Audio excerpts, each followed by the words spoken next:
पुनर्जन्म के बाद मैंने जानबूझकर अपनी क्रश के साथ उसकी लग्जरी कार में बैठना छोड़ दिया। मैं बार बार खुद को समझाता रहा कि भाई, अपनी औकात मत भूल, तू सिर्फ एक ड्राइवर का बेटा है। लेकिन मेरी क्रश का भी पुनर्जन्म हुआ था, और ना ही उसे पता था कि मेरा भी पुनर्जन्म हुआ है, और ना मुझे पता था। लेकिन जैसे ही गू किंग हान ने देखा कि उसके बगल वाली सीट खाली है, तो उसने पहली बार मेरे पापा को अंकल कहकर आवाज दी। अंकल गू, क्या आप चल रहे हैं? मेरे पापा तो एकदम हैरान रह गए। उन्होंने पूछा, मैडम, कोई बात है क्या? इस बात पर गो किंग हान बिना किसी बात के चिढ़ गई और बोली, क्या मुझे आज मूचेन का इंतजार करना पड़ेगा? उसने अभी मुझे मैसेज करके कहा कि उसे अपने क्लासमेट्स के साथ कुछ काम है और वो बाद में बस से घर आ जाएगा। ये बोलते ही गू किंग हान का चेहरा उतर गया। उसे समझ नहीं आ रहा था कि दोबारा जन्म लेने के बाद से सब कुछ इतना बदल क्यों गया है। आखिर मूचेन को ऐसा क्या काम आ गया? पहले तो वो उसके साथ गाड़ी में बैठने का एक भी मौका नहीं छोड़ता था। पिछले जन्म में तो वो हमेशा इस डर में रहता था कि कहीं किंगहान को यानी मुझे ज्यादा इंतजार न करना पड़े, इसलिए वो चुपचाप पहले से ही कार में आकर बैठ जाता था। लेकिन किंगहान ने सोचा कि चलो, जो भी है अच्छा ही है। पिछले जन्म में उसने मू चैन को 5 साल तक डेट किया था, जो चैन जे की आंखों में हमेशा एक कांटे की तरह चुभता था। अब जब उसे जिंदगी का दूसरा मौका मिला है, तो उसे मू चैन से दूरी बनाकर ही रखनी चाहिए। उधर उस दिन मैं 2 घंटे से ज्यादा पैदल चलकर गू परिवार के पुराने बंगले पर पहुंचा। मैं उनके आंगन से होता हुआ सीधे नौकरों वाले क्वार्टर की तरफ बढ़ गया। जब मैं जा रहा था, तो गू किंगहान ने मुझे मेन विला की दूसरी मंजिल की बालकनी से देख लिया। वो लगातार मुझे ही घूर रही थी, और फिर उसने मेरा नाम भी पुकारा। मैंने कानों में हेडफोन लगा रखे थे, तो मैंने ऐसा नाटक किया जैसे मुझे कुछ सुनाई ही नहीं दिया, और मैं सीधे अपने छोटे से कमरे की तरफ बढ़ गया। ये देखकर गू किंगहान को गुस्सा आ गया, और वो तमतमाती हुई नौकरों के क्वार्टर की तरफ चल दी। जैसे ही मैं अपने कमरे में पहुंचा और दरवाजा बंद करने लगा, उसने बाहर से दरवाजे पर हाथ अड़ा दिया। वो गुस्से में बोली, मूचेन, क्या तुम्हें मेरी आवाज सुनाई नहीं दी? अब उसकी इस हरकत पर मुझे भी थोड़ा चिढ़ होने लगी थी। मैंने रूखे मन से कहा, तमीज से बात करो, मैंने हेडफोन लगा रखे थे और मुझे तुम्हारी आवाज नहीं आई, तो अब क्या करूं? मेरी ये बात सुनकर गू किंग हान को तो जैसे झटका ही लग गया। उसे लगा कि क्या इसका भी दोबारा जन्म हुआ है। वो बोली, हम एक दूसरे को अभी कुछ ही समय से जानते हैं, हमारी कोई इतनी गहरी जान पहचान भी नहीं है। मैंने बिना किसी इंटरेस्ट के पूछा, आज तुम्हारी क्लास खत्म हो गई, तो तुमने पापा की गाड़ी क्यों नहीं ली? फिर मैंने तंज कसते हुए कहा, मजाक कर रही हो क्या? तुम मालकिन हो और मेरे पापा ड्राइवर हैं। मेरी क्या औकात जो मैं तुम्हारे साथ गाड़ी में बैठूं? पहले मैं बदतमीजी कर बैठता था, पर अब ऐसा नहीं करूंगा। उम्मीद है मिस गू, आप इस बात के लिए मेरे पापा को दोष नहीं देंगी। ये सुनते ही गू किंग हान का चेहरा गुस्से से एकदम पीला पड़ गया। वो तमतमाकर बोली, अपनी औकात में रहो। अगर बाद में पापा तुम्हारे बारे में पूछें, तो उन्हें खुद समझा देना कि मैंने तुम्हें गाड़ी से नहीं उतारा। इतना कहकर उसने जोर से दरवाजा पटका और वहां से पैर पटकती हुई चली गई। पर मैं एकदम शांत रहा। मैं इस जन्म में दोबारा वैसी गलतियां कभी नहीं दोहराने वाला था। मैंने कॉलेज के हॉस्टल में रहने के लिए अप्लाई कर दिया था, बस वहां जगह मिलने में कुछ दिन और लगने थे। अगले दिन मैं सुबह सुबह जल्दी उठकर सड़क किनारे बस का इंतजार करने लगा। जैसे ही गू किंग हान सोकर उठी, उसने मुझे बालकनी से कॉलेज जाते हुए देख लिया। वो गुस्से से भरी आंखों से मेरी पीठ को घूरती रही और मन ही मन बुदबुदाई, ये मत सोचना कि ये सब नौटंकी करने से मेरा ध्यान तुम्हारी तरफ जाएगा। कुछ मिनट बाद मैं बस स्टैंड पे खड़ा बस का इंतजार कर रहा था। जब बस आई, तो वो खचाखच भरी हुई थी। मुझे भीड़ में धक्का मुक्की करते हुए जैसे तैसे पीछे की सीट तक जाना पड़ा। जैसे ही मुझे बैठने की जगह मिली, अचानक पीछे से किसी ने मुझे धक्का दिया। मैंने मुड़कर देखा तो एक अधेड़ उम्र का आदमी मेरे पीछे खड़ा था और मुझे देखकर अजीब सी मुस्कान दे रहा था। मैंने वहां से हटने की कोशिश की, लेकिन वो आदमी जिद पर अड़ गया और टस से मस नहीं हुआ, बल्कि एकदम मेरे बगल में आकर सट कर खड़ा हो गया। तभी एक बेहद खूबसूरत लड़की अचानक न जाने कहां से सामने आई और उसके हाथ में एक कैक्टस था। दरअसल उस लड़की ने उस कांटेदार कैक्टस की मदद से भीड़ में अपना रास्ता बनाया था और वो फटाफट उस अधेड़ उम्र के आदमी के पास पहुंच गई। वो आदमी थोड़ा धीमा पड़ा और कैक्टस का एक कांटा सीधे उसे चुभ गया। वो आदमी दर्द से बिलबिला उठा और चिल्लाया, पागल है क्या? बस में कोई कैक्टस लेकर आता है, देखकर नहीं चल सकती? लड़की ने तुरंत उस आदमी की जगह पर अपना कब्जा जमाया और दिखावे के लिए माफी मांगते हुए बोली, सॉरी सॉरी, आगे से ऐसा नहीं होगा। समझने के लिए बहुत बहुत थैंक यू। उस आदमी ने पहले मेरी तरफ घूर कर देखा, फिर गुस्से में मुंह बनाकर दूसरी सीट की तरफ खिसक गया। जब मैंने उस लड़की की तरफ देखा तो वो मुझे ऐसे घूर रही थी जैसे किसी बेवकूफ को देख रही हो। हम कुछ सेकंड तक एक दूसरे को देखते रहे, फिर मुझसे रहा नहीं गया और मैंने पूछ ही लिया, क्या तुम मेरा मजाक उड़ा रही हो? लड़की थोड़ी देर के लिए रुकी और बोली, अगली बार से इस बस में जरा संभल कर रहना। यहां ऐसे घटिया लोग घूमते रहते हैं, मैंने इन्हें कई बार देखा है। तब जाकर मुझे समझ आया कि वो तो असल में मेरी मदद कर रही थी। मैंने कहा, मेरी हेल्प करने के लिए थैंक यू। मेरा नाम मूचैन है। मैं यूनिवर्सिटी ए में ड्रामा की स्टूडेंट हूं। आपका नाम क्या है? वो बोली, मैं सू शियावेई हूं। सड़क के उस पार जो यूनिवर्सिटी बी है ना, वहां से एग्रीकल्चर की पढ़ाई कर रही हूं। हमारी ये बातें चली रही थीं कि बस हमारे स्टॉप पर आ गई। यूनिवर्सिटी ए और यूनिवर्सिटी बी के बीच बस 2 गलियों का ही फासला था। बस से उतरकर मैं उसे एक बार फिर थैंक यू बोलने ही वाली थी कि मैंने देखा सू शाओवे तेजी से अपने कॉलेज की तरफ बढ़ गई। मैंने भी ज्यादा दिमाग नहीं लगाया और मुड़कर अपनी क्लास के लिए चली गई। इस साल कॉलेज की फ्रेशर्स पार्टी में कुछ अलग ही लेवल का जोश था और सबका ध्यान गू किंगहान पर टिका हुआ था। हर कोई बस यही देखना चाहता था कि इस ड्रामे की मेन लीड और गू परिवार की लाडली राजकुमारी आखिर दिखती कैसी है। पूरे कॉलेज में सिर्फ मैं ही अकेली थी जिसे इस सब में कोई इंटरेस्ट नहीं था, क्योंकि मैं गू किंगहान का चेहरा तक नहीं देखना चाहती थी। लेकिन शेन हाउक स्वान जिद पर अड़ गया और मुझे जबरदस्ती खींचकर अपने साथ ले गया। मुझे लगा जैसे मेरी पूरी जिंदगी ही दांव पर लग गई हो। यही मेरे पास इकलौता मौका था। आखिरकार मुझे कॉलेज में एडमिशन मिला था और अगर मैं इस पार्टी में नहीं जाती तो मेरी कॉलेज लाइफ एकदम अधूरी रह जाती। शेन हाउक्सवान मुझे जबरदस्ती खींचकर तीसरी लाइन में ले गया। वहां मैनेजमेंट ग्रुप का एक सीनियर नाश्ता और स्नैक्स इधर उधर करने में बुरी तरह व्यस्त था। वो इतना बिजी था कि उसे चैन की सांस लेने तक की फुर्सत नहीं थी। उसने जैसे ही मुझे देखा तो मुझसे रिक्वेस्ट की, यार ये ब्रेड का डिब्बा जरा बैक स्टेज पहुंचा दो ताकि जिन परफॉर्मर्स को खाने का टाइम नहीं मिला वो कुछ खा सकें। मैंने ब्रेड का डिब्बा लिया और भीड़ को चीरती हुई बैक स्टेज की तरफ चल दी। वहां कई सीनियर्स अपनी परफॉर्मेंस का इंतजार कर रहे थे। मैंने ब्रेड का डिब्बा दरवाजे के पास रखी एक टेबल पर टिका दिया और अनजाने में ही मेरी नजर ड्रेसिंग रूम के अंदर चली गई। पिछले जन्म की बात और थी। तब मैं खास तौर पर गू किंग हैन के लिए उसकी पसंद की नट्स वाली ब्रेड लेकर बैक स्टेज आई थी। उसे मूंगफली से एलर्जी थी और कई ब्रेड्स में नट्स मिक्स होते थे। मुझे डर था कि कहीं वो गलती से कोई गलत ब्रेड न खा ले और उसकी तबीयत खराब हो जाए, जिससे उसकी परफॉर्मेंस बिगड़ जाए। लेकिन इस बार मुझे उसकी जान की कोई परवाह नहीं थी। आखिर वो कोई बच्ची तो है नहीं, एक एडल्ट है। इतनी बेवकूफ तो होगी नहीं कि उसे नट्स का मतलब भी ना पता हो। उधर ड्रेसिंग रूम के अंदर गू किंगहैन काफी देर से गुमसुम बैठी थी। तभी दरवाजे पर नॉक हुई। उसकी सहेली सॉन्ग यूतोंग उठकर दरवाजा खोलने ही वाली थी कि गू किंगहैन उससे भी तेज निकली। वो झटके से उठी, दरवाजे की तरफ गई और एकदम रूखे लहजे में दरवाजा खोलते ही बोली, मुझे खाना नहीं खाना। लेकिन अपनी बात पूरी करने से पहले ही उसके शब्द गले में अटक गए। दरवाजे पर कोई और था। सामने खड़े लड़के ने पूछा, तुम किसे ढूंढ रही हो? वो गू किंगहान के चेहरे के हाव भाव देखकर थोड़ा सकपका गया था। उसने बात संभालते हुए कहा, मिस गू, मैंने सुना है कि आज रात आपकी परफॉर्मेंस है। पर गू किंगहान ने बिना कुछ सुने धड़ाम से दरवाजा बंद कर दिया। उसका चेहरा उतरा हुआ था। वो मुड़ी और एकदम ठंडी पड़कर सोफे पर जा बैठी।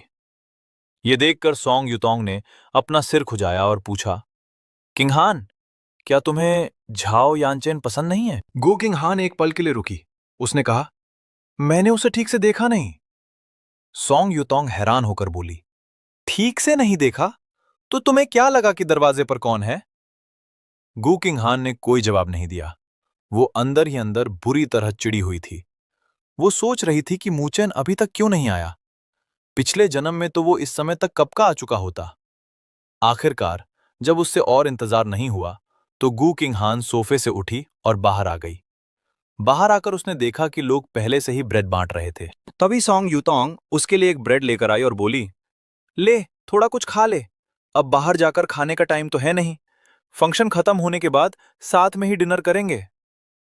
गू किंग हान ने जैसे ही ब्रेड हाथ में ली और देखा कि वो नट्स वाली ब्रेड है, तो उसका चेहरा और भी ज्यादा उतर गया। इसके बाद जब वो गाना गाने के लिए स्टेज पर गई, तब जाकर उसकी नजर मुझ पर पड़ी। स्टेज पर गू किंग हान के आते ही नीचे बैठे लड़के पागलों की तरह चीयर करने लगे, चिल्लाने लगे। लेकिन मैं नीचे बैठी आराम से अपने फोन में लगी हुई थी। शायद मुझे उस शोर शराबे से चिढ़ हो रही थी, इसलिए मैंने कानों में हेडफोन भी लगा रखे थे। जैसे ही गू किंग हान ने अपना फर्स्ट लव गाना खत्म किया, पूरा हॉल तालियों से गूंज उठा। बहुत से लड़के उसे फूल देने के लिए स्टेज पर दौड़ पड़े। गू किंग हान के हाथों में पहले ही कई गुलदस्ते आ चुके थे, लेकिन वो तुरंत स्टेज से नीचे नहीं उतरी।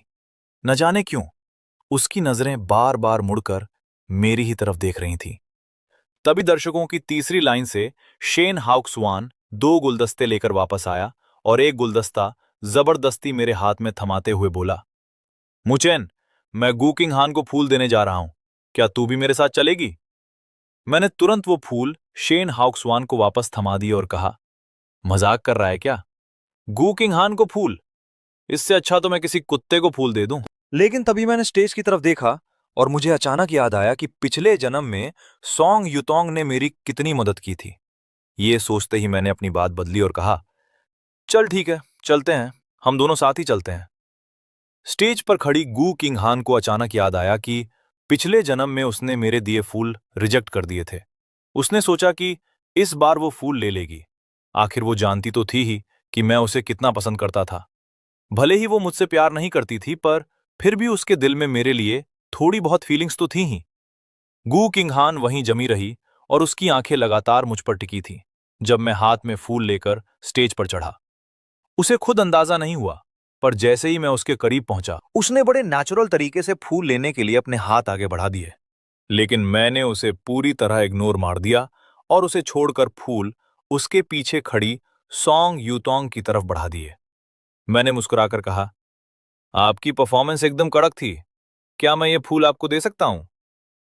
सॉन्ग यूतोंग 2 सेकंड के लिए झिझकी, फिर उसने आगे बढ़कर फूल ले लिए और बोली, हाँ हाँ बिल्कुल, थैंक यू सो मच। उसे फूल देने के बाद मैं तुरंत मुड़ा और गू किंग हान की तरफ एक नजर देखे बिना ही स्टेज से नीचे उतर गया। स्टेज पे सॉन्ग यूतोंग ने गू किंग हान की तरफ देखा, जिसका चेहरा एकदम सपाट पड़ चुका था। गू किंग हान अचानक उसकी तरफ मुड़ी और रूखे स्वर में बोली, तुम्हारे और मोचेन के बीच एक क्या चक्कर चल रहा है? सॉन्ग यूतोंग तो एकदम हक्की बक्की रह गई। उसने कहा, अरे क्या चक्कर होगा, मैं तो उसे ढंग से जानती तक नहीं। वैसे किंग हान, क्या उसने जानबूझकर तुम्हारा ध्यान अपनी तरफ खींचने के लिए ये सब नौटंकी की है? हं, वो है कौन वैसे? मैं उसे भाव भी क्यों दूं? रात के ठीक 10 बजे मैं गू परिवार के बंगले पर वापस पहुंचा। जैसे ही मैं अंदर गया, मेरे पापा तुरंत दौड़ते हुए मेरे पास आए और घबराकर बोले, मुचेन, क्या तुमने आज कॉलेज में मिस गू को देखा था? उन्होंने आज मुझे पिक करने के लिए मना कर दिया था और अब रात के 10 बज चुके हैं, वो अभी तक घर नहीं लौटी। ऊपर से उनका फोन भी स्विच ऑफ आ रहा है। मैडम गू उन्हें हर जगह ढूंढ रही हैं, बहुत परेशान है। मैंने आराम से अपना फोन निकाला और कॉलेज के फ्रेशर्स वाले ग्रुप चैट को ओपन किया। फिर पापा से कहा, पापा, मैडम से कह दो कि फालतू में टेंशन ना ले। वो मैंने बात पूरी करते हुए कहा, वो लोग कराओके गए हुए हैं। पापा ने राहत की सांस ली और बोले, चल ठीक है, मैं अभी मालकिन को बता देता हूं, ताकि बाद में वो तुझसे पूछताछ करने के लिए किसी को यहां ना भेजे। जब मैंने ग्रुप चैट में आई फोटो को जूम करके देखा, तो गू किंग हान के ठीक बगल में एक हैंडसम सा लड़का बैठा हुआ था। वो कोई और नहीं, चेन जे था। मैंने मनी मन सोचा, चलो आखिरकार ये दोनों सच में साथ आ ही गए। अगली सुबह गू किंग हान के देर रात तक बाहर रहने की वजह से मैडम गू उसकी मम्मी बुरी तरह भड़की हुई थी। अब मैडम गू की उस पूछताछ और चिकचिक से बचने के लिए मैं सुबह सुबह जल्दी उठी और घर से निकल गई। जैसे ही मैं बस में चढ़ी, मेरी नजर सीधे सू श्याओवेई पर पड़ी। आज सू श्याओवेई के हाथ में क्रिस्टल जैसे एकदम साफ और चमकदार, सकुलेंट, गूदेदार पौधों का एक गमला था। कल वाले उस अधेड़ उम्र के ठड़की आदमी से दोबारा सामना होने के डर से मैं तुरंत लपक कर सू श्याओवेई के पास पहुंच गई और मुस्कुराते हुए उसे हाय बोला। सू शियाओवे ने बिना कुछ बोले चुपचाप मेरे लिए थोड़ी जगह बना दी, जैसे वो मुझे भीड़ से बचाकर सेफ कर रही हो। उसकी इस केयरिंग आदत ने मेरा दिल छू लिया, तो मैंने बात आगे बढ़ाने के लिए पूछा, सीनियर सू, आपके हाथ में ये कौन सा पौधा है?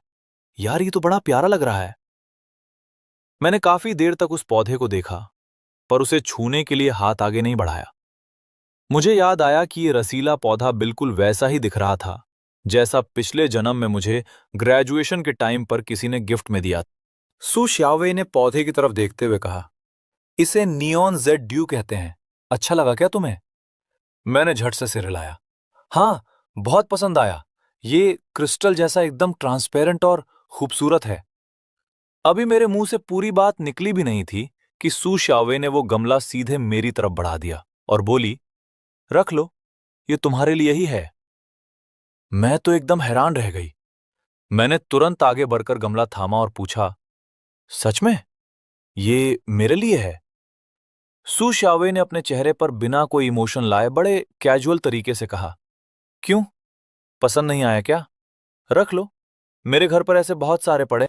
तब जाकर मुझे याद आया कि अरे हाँ, वो तो एग्रीकल्चर की स्टूडेंट है, तो यकीनन इन पौधों को उगाने में एक्सपर्ट होगी। पिछली बार उसके हाथ में कैक्टस था और आज उसके पास ये सुंदर सा सैक्युलेंट का गमला था। इसकी कोई खास कीमत नहीं है। मैंने इसे खुशी खुशी स्वीकार कर लिया। धन्यवाद सीनियर सिस्टर शीसू। अगली बार मैं आपको दूध वाली चाय पिलाऊंगी। सुशावे ने मुझे ध्यान से देखा, फिर अपना फोन निकाला। तो फिर अपनी बात से पीछे मत हटना, पहले हम एक दूसरे को फ्रेंड बना लेते हैं। मैंने भी अपना फोन निकाला और उसे ऐड कर लिया। ठीक है, प्रॉमिस। थोड़ी देर में बस स्टॉप आ गया और इस बार सू श्यावे तुरंत नहीं उतरी। वो रुकी और मुझे अलविदा कहा। मुझे थोड़ा अचरज हुआ। खैर, वो अपने छोटे छोटे पौधे लेकर क्लास की तरफ चली गई। तभी ठीक टाइम पर शैन हाउशवान अंदर आई और मेरे बगल में बैठ गई। वो काफी एक्साइटेड लग रही थी। कल रात में ग्रुप चैट में गपशप करते करते देर तक जागती रही। मैंने सुना है कि जीयू परिवार की छोटी राजकुमारी यूनिवर्सिटी के सबसे पॉपुलर लड़के को डेट कर रही है। बेशक, मुझे पता था कि यूनिवर्सिटी का सबसे पॉपुलर लड़का चैन जे था। चैन जे पहले विदेश में पढ़ना चाहता था, पर अपने पिता के एक्सीडेंट की वजह से वो नहीं जा पाया। फिर उसने मजबूरी में कॉलेज एंट्रेंस एग्जाम दिया और इसी यूनिवर्सिटी में एडमिशन ले लिया। अभी तो यूनिवर्सिटी शुरू ही हुई है और चैन जे के घर की कंडीशन भी ठीक नहीं है। वो गूचिंग हान को अपने पास रखना चाहता है, जो एक बहुत बड़े अमीर खानदान की लड़की है, और गूचिंग हान ने भी चैन जे के लिए अपने घर वालों से पंगा ले लिया और विदेश जाने से मना कर दिया। दोनों की तुरंत ही गहरी दोस्ती हो गई और शायद इस वक्त वे चैन जे के किराए के फ्लैट में एक दूसरे के साथ प्यार व्यार की बातें कर रहे होंगे। शैन हाउशवान ने जब मेरा एकदम शांत चेहरा देखा तो वो हैरान रह गई। मुचैन, तुम्हें कोई हैरानी नहीं हुई? गूचिंग हान सच में किसी को डेट कर रही है? अब उस लड़की के चक्कर से मेरा क्या लेना देना? फालतू की गपशप करने से तो अच्छा है कि मैं कोई पार्ट टाइम जॉब ढूंढूं। शैन हाउशवान ने सिर हिलाया। सच ही तो है, वो लड़की जिससे चाहे डेट करे, हमें क्या? थोड़ी देर बाद शैन हाउशवान ने फिर कहा, मूचैन, ये चमकती रोशनी तुम्हारी है। हे भगवान, तुम तो कहते थे कि तुम गरीब हो, लेकिन क्लास में 4 अंकों की कीमत वाला पौधा लेकर आए हो। मुझे भी झटका लगा। क्या तुम मजाक कर रही हो? ये छोटा सा पौधा भला 4 अंकों का कैसे हो सकता है? शैन हाउशवान ने 1 मिनट तक उसे ध्यान से देखा। बिल्कुल हो सकता है, इसकी कीमत कम से कम 5 अंकों की तो होगी ही। मैंने ऑनलाइन काफी सर्च किया और देखा कि भाई, ये पौधे वाकई बहुत महंगे होते हैं। सू शियावेई ने इसे उगाने में बहुत मेहनत की होगी। फिर मैंने अपना फोन निकाला, सू शियावेई का व्हाट्सएप अकाउंट ढूंढा, नियॉन हावरथिया की एक फोटो क्लिक की और उसे सेंड कर दी। सीनियर, आज दोपहर को आपकी क्लास कब खत्म होगी? मैं ये पौधा आपको वापस दे दूंगा। सू शियाओवेई ने एक क्वेश्चन मार्क के साथ रिप्लाई किया। क्या तुम्हें यह पसंद नहीं आया? मैंने तो तुम्हें दे ही दिया था, तो मैं इसे वापस क्यों लूं? ये बहुत महंगा है और मुझे डर है कि ये मेरे पास बच नहीं पाएगा। मैं बस इसे आपको लौटाना चाहता हूं। थोड़ी देर बाद सू शियाओवेई का आखिरकार जवाब आया। नहीं। फिर उसने मुझे नियॉन हावर्थिया की देखभाल करने के लिए कुछ इंस्ट्रक्शंस भेजे। बस इन टिप्स को फॉलो करो। अगर कुछ समझ ना आए तो मुझसे दोबारा पूछ लेना। मैंने अपना फोन बंद किया और अपने सामने रखे पौधे को देखा। अब उसे देखने का मेरा नजरिया ही बदल चुका था। लेकिन बात यहीं खत्म नहीं हुई। शेन हाउशवान ने अचानक मेरे उस चमकते हुए हावर्थिया पौधे को घूरते हुए कहा, हे भगवान मूचेन, ये गमला टॉयलेट जैसा क्यों दिख रहा है? मैंने अपना सीना पकड़ लिया। भाई अब बस करो, बोलना बंद करो। उस दोपहर मेरी कोई क्लास नहीं थी, इसलिए मैं उस पौधे को किसी कीमती खजाने की तरह संभाल कर अपने कमरे में ले आया। तभी बगल वाले कमरे में रहने वाली मेरी सौतेली मां जांग लान ने खिड़की के बाहर से मुझे आवाज दी, मूचेन, मैडम गू तुमसे बात करना चाहती हैं। मैडम गू का नाम सुनते ही मुझे नेचुरली गुस्सा आ गया। हमारे साथ बिताए उन 5 सालों में जब भी गू चिंघान आसपास नहीं होती थी, तो ये मैडम गू हमेशा मेरे लिए कोई न कोई मुसीबत खड़ी कर देती थी। मेरा नया हॉस्टल तैयार होने में अभी 1 हफ्ते का टाइम था, इसलिए मुझे मजबूरी में 1 हफ्ते यहीं रुकना था। मैं मैडम गू के पास गया और एकदम तमीज से पूछा, मैडम, आप मुझसे क्या करवाना चाहती हैं? अगर मेरे बस में हुआ तो मैं मना नहीं करूंगा। चिंघान ने फिर से क्लास बंक कर दी है। आज ही काउंसलर का मेरे पास फोन आया था कि वो 2 दिनों से क्लास नहीं आ रही है, जबकि अभी तो सेमेस्टर शुरू ही हुआ है। मैडम जीयू चेहरे से बहुत दुखी लग रही थी, लेकिन मुझे रत्ती भर भी फर्क नहीं पड़ा, क्योंकि मुझे अच्छे से पता था कि स्कूल काउंसलर की इतनी हिम्मत नहीं है कि वो मैडम जीयू को फोन करके मिस जीयू के क्लास बंक करने की शिकायत करे। मलागू परिवार की छोटी राजकुमारी से पंगा लेने का दम किस में है? वो क्लास आए या ना आए, किसे परवाह है? क्या मूचेन उसी कॉलेज में नहीं है जहां चिंघान पढ़ती है? दोनों के कुछ कोर्सेज भी तो सेम है। क्या तुम उस पर थोड़ा नजर रख सकती हो? अगर वो क्लास बंक करे तो बस मुझे एक मैसेज ड्रॉप कर देना। चलो, पहले हम एक दूसरे का कॉन्टैक्ट नंबर एक्सचेंज कर लेते हैं। मुझे अंदर ही अंदर सब समझ आ रहा था। श्रीमती गू असल में गू चिंघान के क्लास बंक करने से परेशान नहीं थी, बल्कि वो इसलिए चिड़ी हुई थी क्योंकि वो चेन जे के साथ डेट पर जाने के लिए क्लासेस छोड़ रही थी। मेरे पिछले जन्म में भी बिल्कुल ऐसा ही हुआ था, पर तब मुझे गू चिंघान बहुत पसंद थी, इसलिए मैंने उसकी मदद करने के लिए हां कह दिया था। तब गू चिंघान क्या करती थी? वो पहले क्लासरूम में आती, मेरा फोटो खींचती ताकि मैं श्रीमती गू के सामने उसकी अटेंडेंस की गवाही दे सकूं, और फिर वहां से रफू चक्कर हो जाती। बाद में जब श्रीमती गू को सच पता चला तो उन्होंने अपना सारा गुस्सा मुझ पर निकाल दिया था। इस बार मैं गू चिंघान की मदद करने के मूड में बिल्कुल नहीं था। मैं मना करने ही वाला था कि तभी जांग लान ने आगे बढ़कर मेरी पीठ थपथपा दी और खुद ही बोल पड़ी, अरे श्रीमती गू के लिए बस एक फोटो ही तो खींचनी है, इसमें कौन सा बड़ा काम है? आप बिल्कुल चिंता मत कीजिए मैडम, मुंह चैन ये काम कर देगा। हाँ हाँ, ये जरूर कर देगा। उसने अपने सस्ते से फोन से श्रीमती गू का क्यूआर कोड स्कैन किया और फिर श्रीमती गू का बिजनेस कार्ड मेरी तरफ बढ़ा दिया। मैं एकदम उखड़े हुए मूड के साथ झांगलान के पीछे पीछे बाहर आ गया।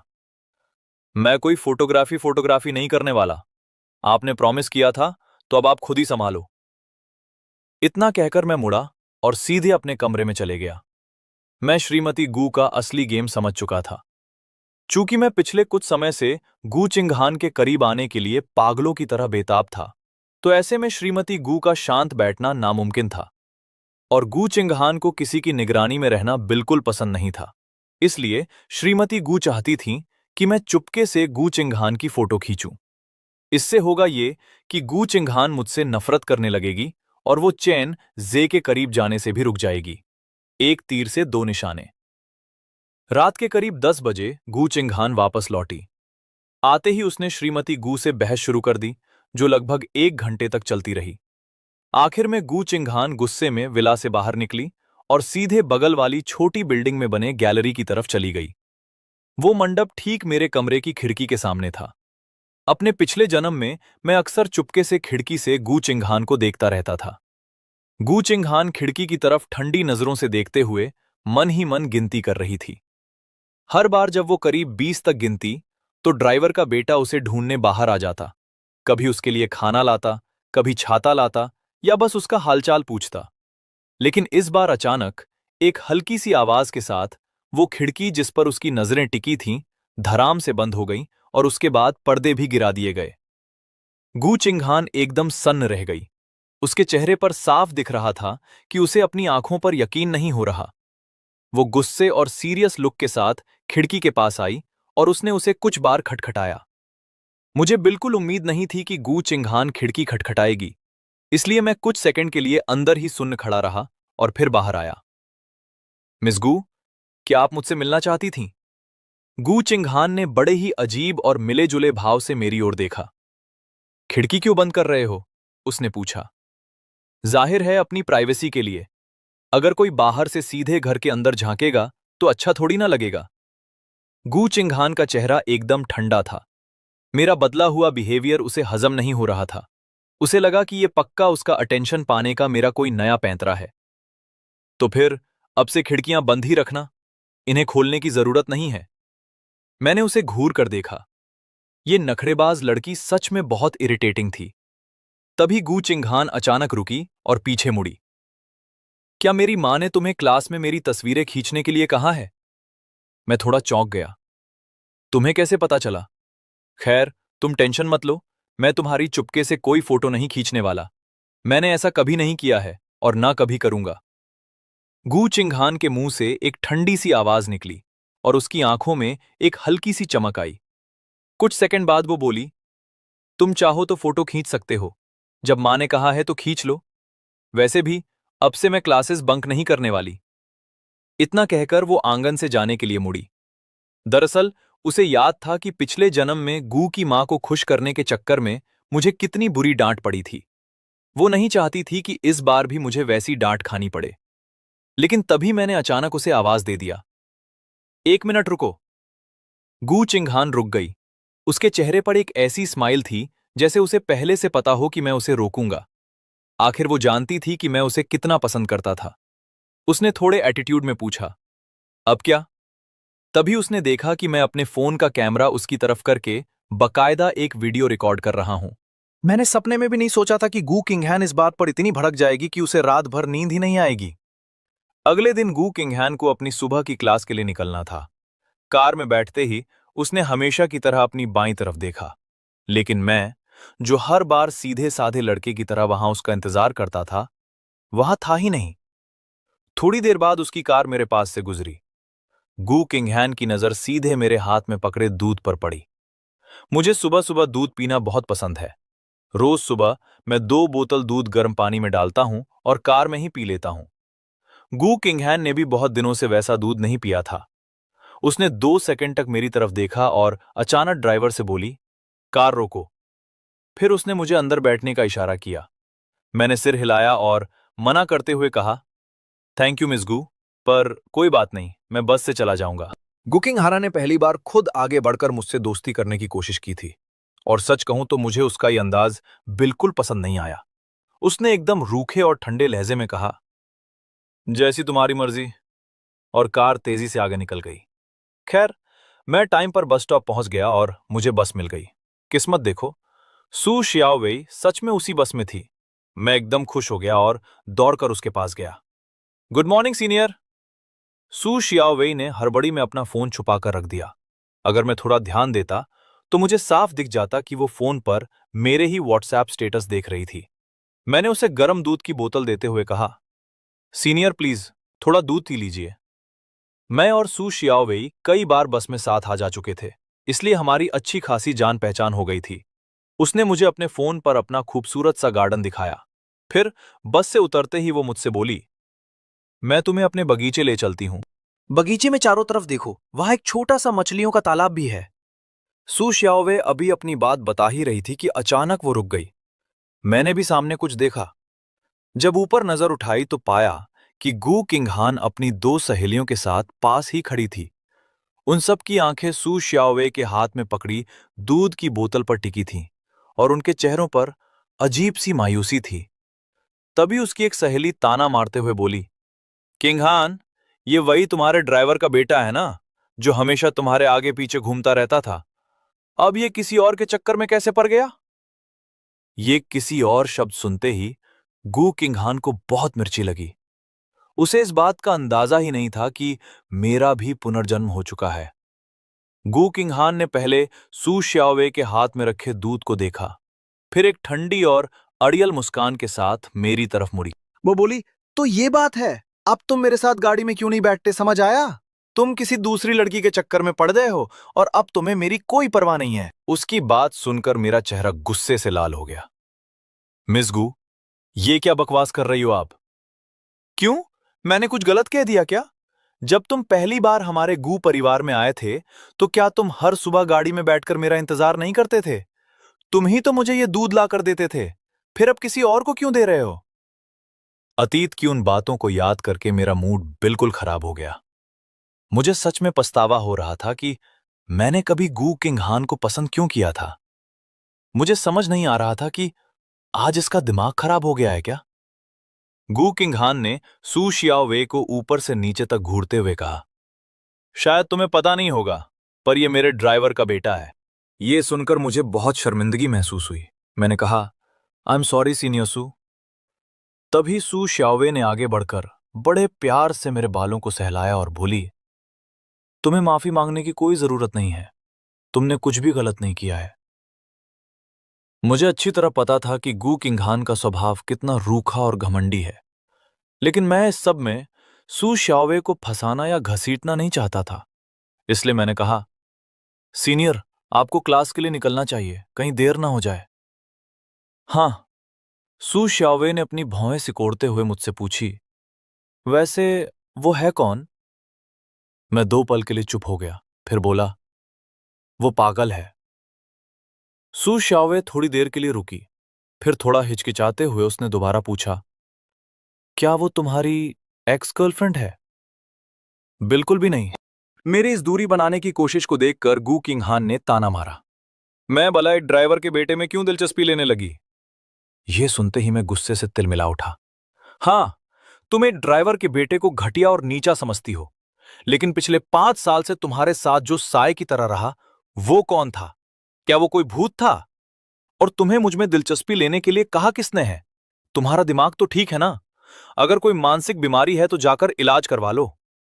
यह पहली बार था जब गू किंगहान को मेरे हाथों इस तरह सरेआम बेइज्जत होना पड़ा था। वो पूरी तरह सन्न रह गई और वहीं खड़ी खड़ी मुझे फटी आंखों से घूरने लगी। गू किंगहान का मुंह बंद हो चुका था और सू श्याओवे भी एकदम शांत थी।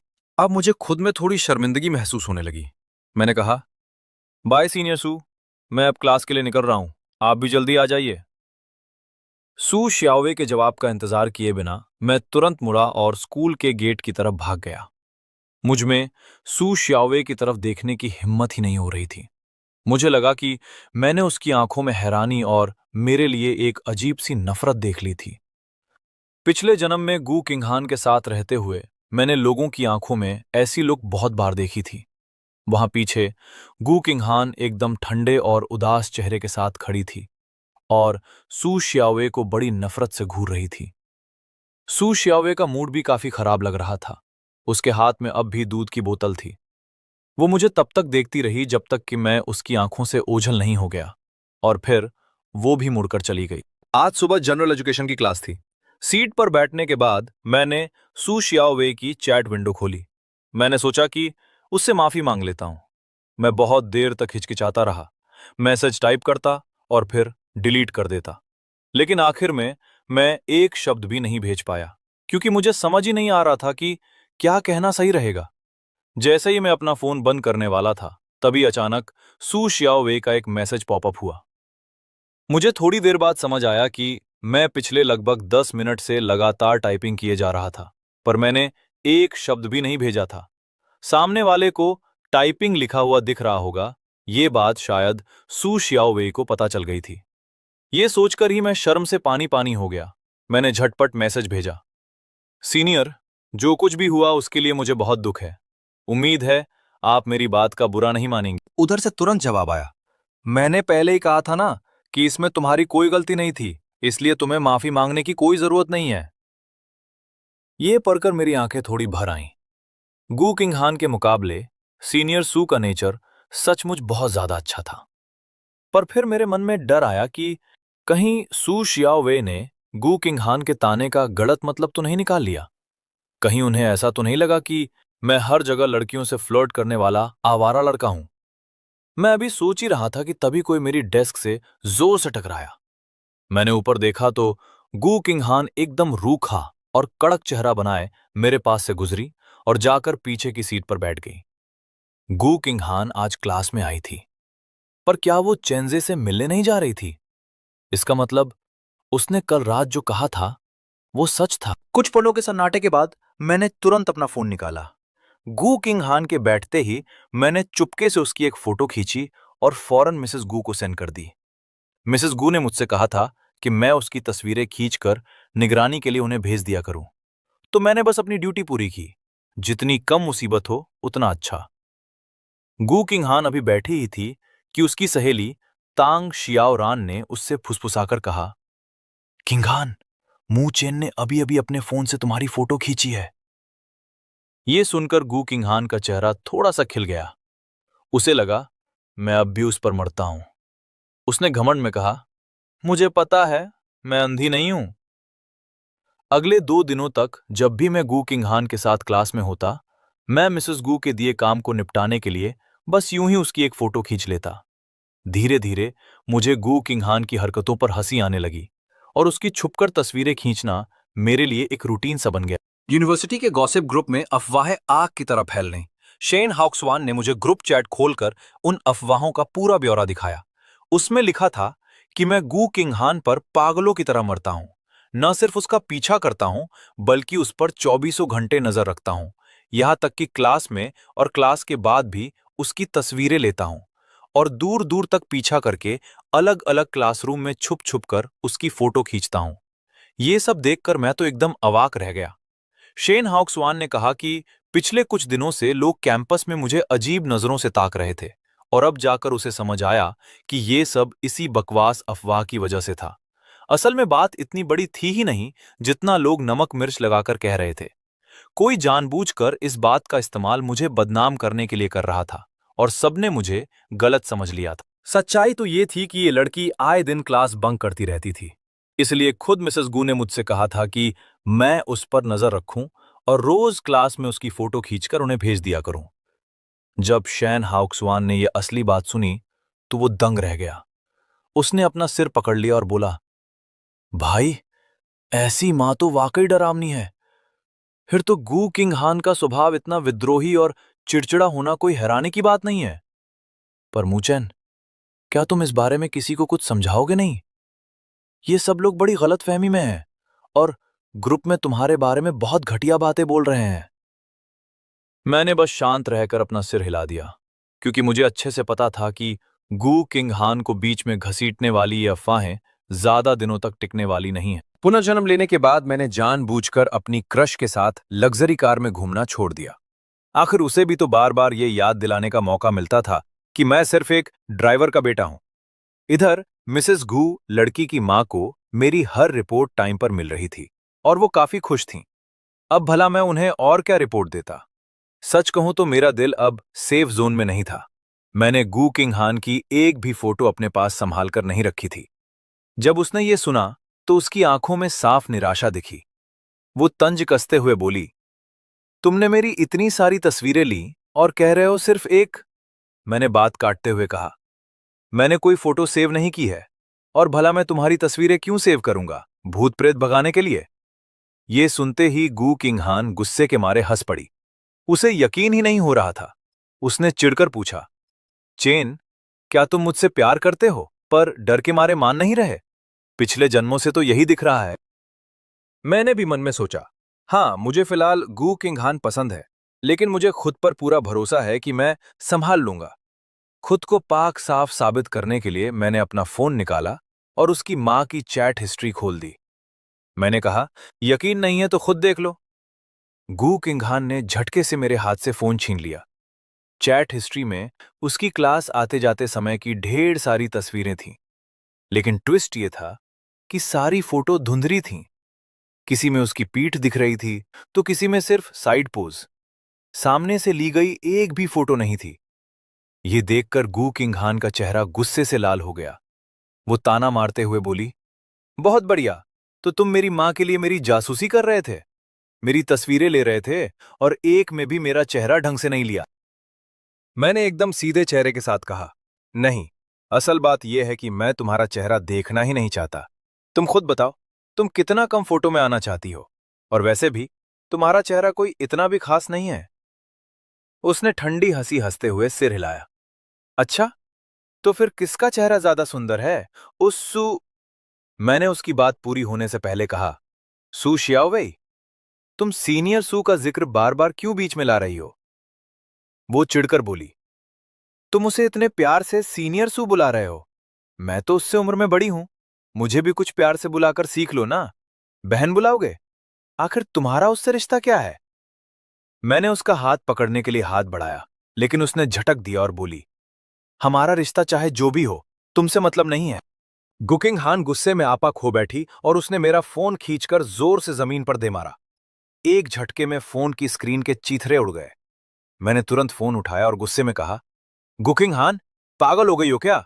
स्क्रीन टूट गई है इसकी। अब तुम्हें इसका हर्जाना देना होगा। मैं बिल तुम्हारे पास भेज दूंगा, और उम्मीद है मिस गू अपनी बात से मुकरेंगी नहीं। इतना कहकर मैं वहां से तुरंत निकल गया, क्योंकि मैं एक सेकंड भी और वहां नहीं रुकना चाहता था। गुकिंग हान पीछे खड़ी गुस्से में पैर पटकती रह गई। हुआ ये कि मैं स्कूल से निकल रहा था और खाने पीने की गली से गुजर रहा था। मुझे क्या पता था कि सामने वाले स्कूल की सू शियाओवे भी अपनी सहेलियों के साथ वहीं खाना खा रही है। उसने मुझे देख तो लिया, पर आवाज नहीं दी। बेचारी सुबह से कृषि कॉलेज के काम में बिजी थी। कपड़े कीचड़ से सने हुए थे, तो अपनी इमेज बचाने के चक्कर में चुप रही। जब मैं भीड़ में गायब हो गया, तो उसकी सहेलियां मुझे घूर रही थी। एक बोल पड़ी, ये वही लड़का है ना? दिखने में तो बड़ा शरीफ लगता है, इसे देखकर तो लगता ही नहीं कि ये किसी का पीछा करता होगा। सू शियाओवेई से रहा नहीं गया, बोली, पीछा? तुम लोग क्या बोल रही हो? सहेली ने अपना फोन आगे किया और एक पोस्ट खोला। अरे तुम्हें नहीं पता, ये गू किंगहान है, सेलिब्रिटी स्कूल की मशहूर हस्ती। खबर है कि इसके ड्राइवर के बेटे का इस पर क्रश है। वही लड़का है ये, जो रोज गू किंगहान की छुप छुप कर फोटो ले रहा है। पोस्ट में जो फोटो थी, वो वही थी जो मैंने खींची थी। सू शियाओवे को सुबह वाली बात याद आई। उसे लगा कि क्या वाकई मू चैन गू किंगहान के पीछे पड़ा है। उसे फिक्र होने लगी कि ये पोस्ट मू चैन की बदनामी करा देगी, इसे तो हटवा देना चाहिए। इधर स्कूल पहुंचते पहुंचते मैंने भी वो खबर देख ली थी। गू किंगहान का स्टॉकर वाला ड्रामा इंटरनेट पर वायरल हो रहा था। लेकिन मजे की बात यह थी कि खबर देखते देखते अचानक गायब हो गई। सब कुछ ऐसे डिलीट कर दिया गया जैसे कभी कुछ था ही नहीं। मेरा दोस्त शेन हाउक स्वान हैरान था। भाई, ये है गू परिवार की पावर, एक इशारे में इंटरनेट साफ कर दिया। मैं भी सोच में पड़ गया, क्या गू किंगहान ने यह सब करवाया? अगर उसने नहीं, तो और कौन कर सकता था? तीसरे दिन जैसे ही मैं क्लास के गेट पर पहुंचा, गू किंगहान सीढ़ियों से नीचे उतर रही थी। आज उसके किसी चेन जे नाम के दोस्त का बर्थडे था, और वो उसके लिए गिफ्ट लेने जा रही थी। उसने मुझे देखते ही हुक्म झाड़ा, जैसे ये मेरा काम हो। आज मेरी मां को संभाल लेना, मैं कल क्लास अटेंड कर लूंगी। मैंने तुरंत अपने फोन से उसकी एक फोटो खींची और ठंडे अंदाज में बोला, ठीक है, अब अपना रास्ता नापो, जा सकती हो तुम। इतना कहकर मैंने अपना फोन उठाया और कॉल लगा दिया। असल में क्लास बंक करके भागती हुई गू किंगहान की वही फोटो उसकी मां को भेजने ही वाला था। तभी गू किंगहान ने झटके से मेरा फोन छीन लिया और चिढ़कर बोली, यार तुम ऐसे क्यों हो? ये तो सरासर नाइंसाफी है ना। मैंने पहले ही बताया था कि आज चेन जे का जन्मदिन है। मैं रात को 8 बजे तक घर आ जाऊंगी। तुम बस मेरी मां को संभाल लो ना, वो फालतू में परेशान होती हैं। मैंने तंज कसते हुए कहा, कहना आसान है मैडम, गू से निपटना बच्चों का खेल नहीं है। पिछले जन्म में मैडम गू के तेवर मैं अच्छे से देख चुका था। गुकिंग हान की आंखों में एक अजीब सी चमक थी। वो मुस्कुराई और बोली, तुम अब भी कहते हो कि तुम मुझे पसंद नहीं करते? जैसे ही मैंने चेन जे के बर्थडे की बात की, तुम्हारी आंखों में साफ जलन दिख रही थी। मैंने मन ही मन कहा, भाई इस लड़की की सेल्फ ऑब्सेशन एक बीमारी बन चुकी है, इसे डॉक्टर को दिखाना चाहिए। गुकिंगहान गुस्से में मेरा फोन वापस मेरी तरफ घुमाते हुए बोली, मैं अब निकल रही हूं, रात को ठीक 8 बजे आ जाऊंगी, तब तक तुम मां को खुद समझा देना। इतना कहकर वो तेजी से अपनी कार में बैठी, एक्सेलरेटर दबाया और जूम से निकल गई। अब मैं मैडम गू और गुकिंगहान के बीच में सैंडविच बन चुका था और खुद को बेहद बेबस महसूस कर रहा था। मैंने उसी वक्त ठान लिया कि अब बहुत हुआ। मैं अपने पापा को गू परिवार की ये ड्राइवर वाली नौकरी छोड़ने के लिए मनाऊंगा और खुद भी पैसे कमाने के लिए कोई पार्ट टाइम काम ढूंढूंगा। वैसे भी उस नखरेबाज ने मेरा फोन तो तोड़ ही दिया था। बिना फोन के ना तो मैं किसी से कांटेक्ट कर सकता था, ना बस का टिकट ले सकता था और ना ही ऑनलाइन कुछ खरीद सकता था। हार मानकर मैंने अपने दोस्त शेन हाउक्शवान से कहा कि भाई, जरा अपने फोन से मेरे लिए एक शेयरिंग वाली साइकिल स्कैन कर दे ताकि मैं घर जा सकूं। इधर सीनियर सू सोच रही थी कि उसने मुझे 3 दिनों से नहीं देखा है। वो ठीक समय पर बस स्टॉप पहुंच गई थी। स्टेशन पर 10 मिनट इंतजार करने के बाद वो अपनी बस में चढ़ी। जैसे ही बस उसके जाने पहचाने स्टॉप पर पहुंची, वो उम्मीद में एकदम सीधी खड़ी हो गई। उसने बस के सामने वाले दरवाजे की तरफ टकटकी लगा रखी थी, लेकिन दरवाजा बंद होने तक भी मैं उसे कहीं नहीं दिखा। सू शियाओ वेई की आंखों में उदासी छा गई। उसे याद आया कि पिछली बार जब बस से उतरने के बाद मेरी और गू किंग हान की बहस हुई थी, उसके बाद से मैंने बस में सफर करना ही छोड़ दिया था। वो सोच में पड़ गई, क्या मुचेन मुझसे बचने की कोशिश कर रहा है, या वो ये सब गू किंग हान के लिए कर रहा है? क्या वो मुझसे दूरी बनाना चाहता है? काफी देर कश्मकश में रहने के बाद उसने आखिरकार हिम्मत जुटाई और मेरे नंबर पर एक मैसेज भेजा। उसने उस पौधे के बारे में पूछा जो मैंने उसे दिया था, जो अपनी चमकीली रोशनी के साथ बस खिलने ही वाला था। उसने लिखा, इस पौधे का आजकल क्या हाल है? याद रखना, इसे धूप में रखना है, लेकिन सीधी और तेज धूप से बचाकर। इतना नॉर्मल सा मैसेज भेजने के बाद भी उसके दिल की धड़कनें बढ़ी हुई थी। वो बड़ी बेसब्री से मेरे जवाब का इंतजार करने लगी। लेकिन बेचारी को क्या पता था कि यहां लड़के का फोन ही टूट चुका है। पूरी सुबह बीत गई, पर सू शियाओवे को कोई रिप्लाई नहीं मिला। इधर सू शियाओवे ने शाम तक जवाब का इंतजार किया, पर मेरी तरफ से कोई रिप्लाई नहीं आया। बेचारी दिन भर इसी कश्मकश में रही। आखिरकार उससे रहा नहीं गया और उसने एक और मैसेज ठोक दिया, तुम जवाब क्यों नहीं दे रहे? क्या तुमने मेरा मैसेज इग्नोर कर दिया? इस बार उधर से तुरंत रिप्लाई आया, लेकिन रिप्लाई देखकर उसके होश उड़ गए। मैसेज में लिखा था, मूचेन को अब दोबारा मैसेज मत करना। सू श्यावे का चेहरा एकदम उतर गया। उसने हड़बड़ी में पहले एक क्वेश्चन मार्क भेजा, पर आगे से जो आया वो था एक लाल रंग का एक्सक्लेमेशन मार्क। मतलब उसे ब्लॉक कर दिया गया था। वो सोच में पड़ गई कि मूचेन उसे ब्लॉक नहीं कर सकता। पक्का किसी और ने उसका फोन लेकर उसे ब्लॉक किया है। पर किसने? गू किंग हान ने? क्या मूचेन वाकई गू किंग हान को पसंद करता है और वो दोनों अब रिलेशनशिप में आ चुके? दूसरी तरफ असल कहानी कुछ और ही थी। स्कूल के गेट पर अपने दोस्त शेन हाउक्सवान को बाय बाय बोलकर मैं अकेले ही उस किराए वाली शेयरिंग साइकिल से घर लौट रहा था। तभी एक ट्रैफिक लाइट पर मैं रुक गया। इत्तेफाक से उसी वक्त बस में बैठी सू शियाओवे ने मुझे खिड़की से साइकिल चलाते हुए देख लिया। सू शियाओवे को तो अपनी आंखों पर यकीन ही नहीं हो रहा था। उसे लगा कि मैं उससे मिलने से बचने के लिए बस छोड़कर इस खटारा साइकिल से स्कूल आ जा रहा हूं। मैं आराम से पैडल मारते हुए आगे बढ़ ही रहा था कि अचानक सड़क किनारे से एक लड़की की आवाज आई, एकदम साफ और धीमी, पर उसमें थोड़ी सी नाराजगी और शिकायत साफ महसूस हो रही थी। इससे पहले कि मैं कुछ समझ पाता, किसी ने सीधे मेरी साइकिल का हैंडल पकड़ लिया और मुझे मजबूरी में ब्रेक मारना पड़ा। मैंने चौंक कर ऊपर देखा तो सामने सू शियाओवेई खड़ी थी। उसकी आंखों में अजीब सी बेचैनी और जज्बात तैर रहे थे। वो मुझे घूरते हुए बोली, तो आजकल तुम स्कूल आने जाने के लिए साइकिल का इस्तेमाल कर रहे हो? सड़क किनारे सू शियाओवे ने मेरा हैंडल पकड़ रखा था। वो मुझसे कंफर्म करना चाहती थी, यार स्कूल से यहां तक का रास्ता इतना लंबा है, तुम्हें साइकिल से जाने में कितना टाइम लगेगा? बेचारी मनी मन सोच रही थी, क्या मूचेन सच में इस बात से डर गया है कि गू किंग खान नाराज हो जाएगी? और क्या वो मुझसे बचने के लिए बस में नहीं बैठ रहा? दरअसल जब से रास्ते में उसकी और गू किंग खान की बहस हुई थी, तब से उसने मूचैन को बस में नहीं देखा था। उसे लग रहा था कि मूचैन जानबूझकर उससे दूरी बना रहा है। उसे ब्लॉक किए जाने की बात भी खटक रही थी। मैंने बात संभालते हुए चौंक कर पूछा, अरे सीनियर, आप यहां इस वक्त क्या कर रही हैं? सू शियाओवेई ने थोड़ा झेंपते हुए झूठ बोल दिया, अरे मैं तो बस यहां से गुजर रही थी। क्या मस्त इत्तेफाक है ना? अब मैं साइकिल पकड़े उसके साथ साथ पैदल चलने लगा।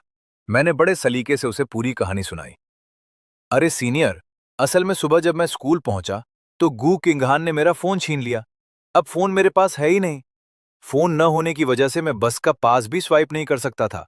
इसीलिए मुझे अपने दोस्त से कहकर ये शेयरिंग साइकिल स्कैन करवानी पड़ी और मैं इसी से धीरे धीरे घर लौट रहा हूं। सू शियाओवेई, जो दिन भर टेंशन के समंदर में डूबी हुई थी, उसे ऐसे जवाब की उम्मीद बिल्कुल नहीं थी। वो आंखें बड़ी करके बोली, तुम्हारा मतलब तुम्हारा फोन गू किंगहान के पास है? मैंने सिर हिलाया और कहा, हाँ, वो हमेशा क्लास बंक करती है। उसकी माँ ने मुझसे उस पर नजर रखने को कहा था, लेकिन जब उसे ये पता चला तो वो भड़क गई। गुस्से में उसने मेरा फोन छीन लिया ताकि मैं उसकी माँ को रिपोर्ट न कर सकूं। ये सुनते ही श्याओवे के मन में लड्डू फूट गए। वो अंदर ही अंदर खुशी से झूम उठी कि शुक्र है भगवान, मुचैन ने मुझे ब्लॉक नहीं किया था। वो तो उस खूसट गू किंगहान की हरकत थी। उसकी सारी गलतफहमी दूर हो गई कि लड़का उससे बच रहा था। वो तो बस इसी सच को जानने के लिए चलती बस से उतरकर भागी भागी आई थी। तभी अचानक आसमान में काले बादल छाए और हल्की हल्की बूंदाबांदी शुरू हो गई। शाओवे ने ऊपर देखा और बोली, लो, बारिश शुरू हो गई। अब साइकिल मत चलाओ, पहले कहीं छिपने की जगह ढूंढते हैं। फिर उसने पूछा, वैसे तुमने खाना खा लिया? मैंने एक सीधे और शरीफ लड़के की तरह सिर हिलाया। हाँ, मैंने खा लिया है। शाओवे के पास अब कोई बहाना नहीं था, तो उसने मुस्कुराकर पूछा, अच्छा, कभी दूध वाली चाय पी है? मुझे यह सवाल थोड़ा अजीब लगा, तो मैंने कहा, नहीं, आज तो कुछ नहीं पिया। वो बोली, चलो फिर, आज मैं तुम्हें मस्त दूध वाली चाय पिलाती हूं। अब बारिश थोड़ी तेज हो गई थी और सड़क पर लोग बचने के लिए यहां वहां दौड़ रहे थे। सू शियावे ने झटके से मेरा हाथ पकड़ा और हम दोनों दौड़ते हुए पास के एक मॉल की तरफ भागे। मॉल के गेट पर पहले से ही बारिश से बचने वालों की भारी भीड़ थी, पर सू शियावे मुझे भीड़ से रास्ता बनाते हुए किसी तरह अंदर ले गई। हम दोनों मॉल के अंदर एक शांत सी मिल्क टी शॉप में बैठ गए। बाहर बारिश हो रही थी और हम दोनों चुपचाप खिड़की से बाहर गिरते पानी को देख रहे थे। सच कहूं तो हम कुल मिलाकर बस कुछ ही बार मिले थे। मुझे समझ नहीं आ रहा था कि उससे क्या बात करूं। सू शियावे भी कुछ सोचती हुई शांत बैठी थी। मुझे रत्ती भर भी अंदाजा नहीं था कि सू शियावे मुझे सिर्फ बारिश से बचाने के बहाने इस मॉल में लेकर आई थी। मैं तो बस एक सीधे बच्चे की तरह उसके पीछे पीछे चला आया था। असल में ये जो चेन जे है ना, गू किंगहान हमेशा से इसे भाव देती थी। पर यह लड़का बड़ा शातिर था। गू किंगहान को लटकाए रखता था और डेटिंग के लिए कभी सीधे हाँ नहीं कहता था। लेकिन हाल ही में उसे झटका लगा जब उसे एहसास हुआ कि गू किंगहान अपने ड्राइवर के बेटे पर कुछ ज्यादा ही ध्यान दे रही है। चेन जे को अपनी गद्दी खतरे में दिखने लगी, तो उसने मौके का फायदा उठाया और गू किंगहान के जन्मदिन पर सीधे अपने रिश्ते पर मुहर लगा दी। पर भाई, चेन जे के तो होश उड़ गए जब उसने देखा कि ये सुनकर गू किंगहान के चेहरे पर खुशी का एक कतरा तक नहीं था। वो तो बस उदास होकर बाहर हो रही तेज बारिश को देख रही थी। उसकी भौहें तनी हुई थीं और उसने अनमने मन से अपनी जेब से एक टूटी हुई स्क्रीन वाला फोन निकाला। चेन जे ने जब गू किंगहान के हाथ में वो टूटा हुआ फोन देखा, तो उसके दिमाग की बत्ती जली और शक गहरा गया। उसने तुरंत पूछा, किंगहान, ये किसका फोन है? क्या ये मूचेन का है, वही तुम्हारे ड्राइवर का बेटा? ये तुम्हारे पास क्या कर रहा है? गुकिंगहान के दिमाग में तो इस वक्त तूफान चल रहा था। उसने फोन की स्क्रीन पर टाइम देखा। रात के 8:40 बज चुके थे। उसे याद आया कि सुबह उसने मुचैन का फोन सिर्फ इसलिए छीना था ताकि वो उसकी मां को क्लास बंक करने की रिपोर्ट न कर दे। पर अब इतनी रात हो चुकी थी और बाहर कयामत की बारिश हो रही थी। उसके दिल में मुचैन के लिए अजीब सी बेचैनी होने लगी कि वो लड़का कहाँ होगा, किस हाल में होगा। गुकिंगहान परेशान हो गई वो चैन जे के साथ रहना तो चाहती थी, पर अब उसका मन वहां नहीं लग रहा था। उसे घर भागना था। आखिरकार उसने चैन जे से कहा, एक काम करो, तुम आज मेरे साथ ही मेरे घर चलो। चैन जे तो अंदर ही अंदर उछल पड़ा। उसने सोचा, चलो, आज तुम्हारे घर ही रुक जाता हूं, कल तुम्हें स्कूल छोड़ दूंगा। वो दंग था क्योंकि वो बचपन के बाद कभी गू परिवार के पुराने बंगले पर नहीं गया था। उसे लगा कि गुकिंगहान अब सचमुच उसके साथ अपना रिश्ता पक्का करना चाहती है। रात के ठीक 9:30 बजे दोनों गू मेंशन पहुंचे। गाड़ी से उतरते ही गू किंगहान ने सबसे पहले मैनेजर को हुक्म सुनाया, जाओ, मूचेन को तुरंत मेरे पास भेजो। मैनेजर ने डरते डरते कहा, मैडम, मूचेन तो अभी तक घर वापस ही नहीं आया है। ये सुनते ही गू किंगहान का पारा 7वें आसमान पर पहुंच गया। उसे लगा कि मूचेन जानबूझकर नखरे दिखा रहा है क्योंकि फोन उसके पास है। वो गुस्से में बड़बड़ाई, उसने तो मुझसे कहा था कि वो रात 8 बजे तक वापस आ जाएगा। मैं खुद चेनजे के साथ पार्टी छोड़कर इतनी जल्दी वापस आ गई और वो नवाबजादा अब तक गायब है। मैनेजर ने हाथ जोड़कर जल्दी से सफाई दी, मैडम, बहुत रात हो चुकी है और बाहर बहुत भयंकर बारिश है। मूचेन शायद सुबह छाता ले जाना भूल गया था। आप गुस्सा मत होइए, मैं अभी उसे फोन लगाता हूं और ड्राइवर मुंह को कहकर उसे गाड़ी से उठवा लेता हूं। जैसे ही मैनेजर ने नंबर डायल किया, वैसे ही गू किंगहान की जेब में रखे उस टूटे हुए फोन की घंटी बज उठी। उसने चिढ़कर और बेसब्री में तुरंत फोन काट दिया और गुस्से ने बोली, रहने दो, कोई जरूरत नहीं है उसे फोन करने की। छाता नहीं है तो भुगतने दो उसे। गू किंगहान ने गुस्से में मैनेजर को मना तो कर दिया कि मूचेन को फोन मत करो, पर अगले ही पल उसे याद आया कि लड़के के पास तो फोन ही नहीं है। उसने मन ही मन सोचा, जब फोन ही नहीं है तो वो ऑनलाइन छाता कैसे खरीदेगा। वह बेचैन होकर बोली, कोई बात नहीं, मैं खुद उसे स्कूल से लेने जाती हूं। बूढ़े नौकर ने उसे तुरंत रोका, मैडम, आपका इस वक्त जाना ठीक नहीं होगा। मैडम गू सुबह से ही गुस्से में लाल पीली हो रही हैं, क्योंकि ना तो वो आपसे कांटेक्ट कर पा रही थीं और ना ही मूचेन से। अब जब मैडम गू ने देखा कि गू किंगहान क्लास बंक करके उल्टे चेन जे को अपने साथ घर उठा लाई है, तो उनका पारा और चढ़ गया। फिर नौकर ने चेन जे की तरफ देखा और बोला, मिस्टर चेन, मैंने आपके लिए गेस्ट रूम तैयार करवा दिया है, आप वहीं जाकर आराम कीजिए। चेन जे को यह बात जमी नहीं। उसने थोड़ा मुंह बनाकर गू किंगहान से कहा, किंगहान, क्या मैं तुम्हारे कमरे में चलूं? बूढ़े नौकर को लगा कि भाई ये तो हद हो रही है। मैडम गू पहले से ही भड़की हुई हैं। ऐसे में चेन जे का गू किंगहान के कमरे में जाना तो जलती आग में घी डालने जैसा होगा। पर गू किंगहान ने नौकर के इशारे को एकदम इग्नोर मार दिया और चेन जे से बोली, सॉरी चेन जे, मैं अभी तुम्हारे साथ नहीं आ सकती। तुम मेरे कमरे में जाकर थोड़ा आराम करो, मैं जरा मम्मी से मिलकर आती हूं। दूसरी तरफ मैं और सू श्यावे मॉल की एक दुकान में बैठे थे। बाहर कयामत की बारिश देखकर सू श्यावे ने आइडिया दिया, यार ये बारिश तो जल्दी रुकने से रही। यहां चुपचाप बैठकर बोर होने से अच्छा है कि क्यों ना हम ऊपर चलकर कोई मूवी देख लें। मुझे थोड़ा अजीब लगा। मुझे लगा कि भाई हम दोनों इतने भी क्लोज नहीं हैं कि साथ में बैठकर फिल्म देखें। मैंने कहा, सीनियर, आपको मेरे चक्कर में रुकने की जरूरत नहीं है। मैं यहीं बैठकर बारिश रुकने का इंतजार कर लूंगी। कर लूंगा। सू शावे ने मुझे आंखें दिखाकर थोड़ा डांटते हुए कहा, तुम पिछली बार बस वाला कांड भूल गए क्या? इतनी रात हो चुकी है, तुम्हारे पास फोन भी नहीं है। क्या इस तूफानी बारिश में अकेले साइकिल से घर जाने का प्लान है तुम्हारा? उसने जिस हक से मुझे घूरा, मेरा तो सारा स्वैग धरा का धरा रह गया। मैंने एकदम सीधे बच्चे की तरह चुपचाप सिर हिला दिया। सुशावे तुरंत खड़ी हो गई और बोली, चलो फिल्म देखते हैं। वो जो नई मशहूर एनिमेटेड फिल्म आई है वो कैसी रहेगी? मुझे वैसे भी उसका प्लॉट थोड़ा अजीब लग रहा था। इससे पहले कि मैं कुछ बोल पाता या सोच पाता कि टिकट कैसे बुक होगी, सू शावे ने फटाफट अपना फोन निकाला और टिकटें देखने लगी। उसने पूछा, पॉपकॉर्न लोगे? मैंने कहा, नहीं, मुझे नहीं चाहिए। भाई, मेरा दिमाग सू शावे की सुपर फास्ट स्पीड के साथ तालमेल ही नहीं बिठा पा रहा था। एक सेकंड पहले वो पूछ रही थी कि फिल्म देखनी है या नहीं, और अगले ही सेकंड उसने टिकट बुक भी कर ली। वो मुस्कुराकर बोली, चलो, अब पॉपकॉर्न की टिकट बाद में देखेंगे, पहले ऊपर चलते हैं। मैं थोड़ा हिचकिचाया, पर फिर एक शरीफ और आज्ञाकारी लड़के की तरह चुपचाप सू शावे के पीछे पीछे चल पड़ा। सू शाओवे ने मुड़कर मेरी तरफ देखा और मॉल में चलते हुए सू शाओवे मन ही मन मान रही थी कि वो थोड़ी शरारती और थोड़ी तेज हो रही थी। पर क्या करे, उसके दिल में मीठी मीठी गुदगुदी जो हो रही थी।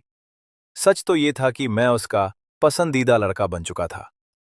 उस दिन बस में मुझे पहली बार देखते ही उसके दिल की घंटियां बज गई थीं। वैसे तो उसने धीरे धीरे मुझे अपने करीब लाने का मास्टर प्लान बनाया था, पर भाई, प्लानिंग हमेशा उम्मीद के मुताबिक कहाँ चलती है। इसीलिए अब वो सारे बहाने छोड़कर बस जल्दी से जल्दी मेरे करीब आना चाहती थी। खैर, फिल्म खत्म होते होते रात के करीब 11 बज गए। बाहर आए तो बारिश काफी कम हो चुकी थी। सू श्याओवे ने थोड़े पछतावे वाले अंदाज में कहा, यार सॉरी, मैंने तुम्हें मूवी के लिए जबरदस्ती रोका, पर मुझे अंदाजा नहीं था कि इतनी रात हो जाएगी। तुम्हारे घर वाले परेशान तो नहीं हो रहे हो? मैंने मुस्कुराकर सिर हिलाया। अरे नहीं, कोई बात नहीं। मैंने थिएटर जाने से पहले आपके फोन से अपने पापा को कॉल कर दिया था, तो उन्हें कोई चिंता नहीं होगी। वैसे फिल्म वाकई बहुत जबरदस्त थी। इसे देखकर कुछ देर के लिए मैं गू परिवार के सारे झंझट और टेंशन भूल गया। पर हाँ, अब वापस बंगले पर जाकर मैडम गू के गुस्से का सामना तो करना ही पड़ेगा।